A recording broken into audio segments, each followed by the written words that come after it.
Dabar Laportas į baudos aikštelę nesėkmingai. Čia gerai įvertinta situacija. Nuleistas kamuolys ant žemės, tiesa, Kartvelams jo saugoti nepavyksta, daryti.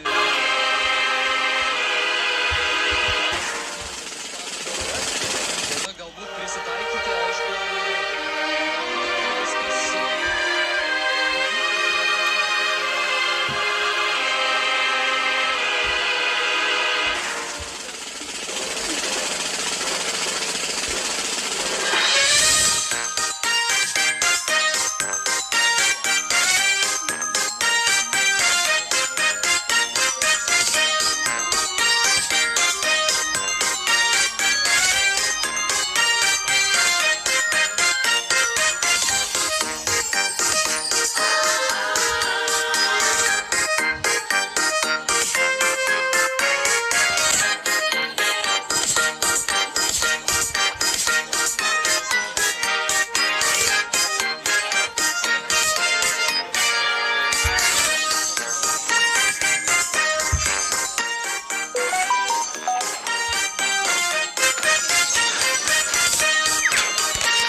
baudos aikštelėje ir dar kartą Mamardašvilis.